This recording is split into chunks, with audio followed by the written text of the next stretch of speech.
শহর যুব তৃণমূল কংগ্রেস ও শাখা সংগঠনের পক্ষ থেকে মাধ্যমিক পরীক্ষার্থীদের শুভেচ্ছা বিনিময় তারকেশ্বর। আজ থেকে শুরু হচ্ছে মাধ্যমিক পরীক্ষা।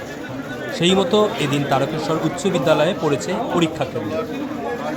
এদিন সকালে তারকেশ্বর যুব তৃণমূল কংগ্রেস ও শাখা সংঘের পক্ষ থেকে স্কুল পরীক্ষা দিতে আসা মাধ্যমিক পরীক্ষার্থীদের ফুল দিয়ে সম্বর্ধনা জানানো হয়। এ বিষয়ে শহর যুব তৃণমূল কংগ্রেসের সভাপতি চন্দন সরকার স্কুলে পরীক্ষা দিতে আসা পরীক্ষার্থী এবং স্কুলের প্রধান শিক্ষক সঞ্জয় মজুমদার সাংবাদিকদের মুখোমুখি হয়ে কি জানালেন তা দেখে নেন। তারকেশ্বর থেকে গোপাল রায়ের রিপোর্ট, নিউজ বঙ্গবাসী।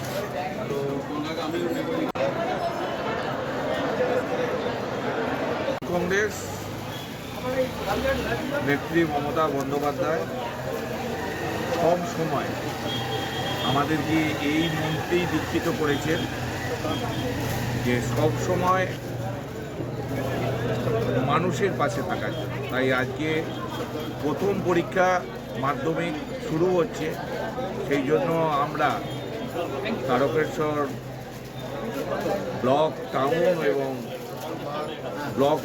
টাউন তৃণমূল কংগ্রেসের পক্ষ থেকে আমরা ছাত্র ছাত্রীদের জলের বোতল, একটু সামান্য টিফিন আর ফুল দিয়ে তাদেরকে আমরা বরণ করে দিচ্ছি। তাদের শুভকামনা করছি তারা যেন পরীক্ষায়, এই প্রথম বড় পরীক্ষায় তারা যেন ভালোভাবে পরীক্ষা দিয়ে উত্তীর্ণ হতে পারে। তো মোট কটা ভেন্যু পড়েছে? আমাদের 6টা ভেন্যু। একটু বলে না। Tarakeswar high school, Tarakeswar boys school, Manjipur high school, Chapadanga high school, Muktarpur high school আর বিরাজমোহিনী হাই স্কুল। এই 6টা ভেন্যু আমাদের পড়েছে। এই 6টা ভেন্যুতেই আমরা তারকেশ্বর তৃণমূল কংগ্রেসের পক্ষ থেকে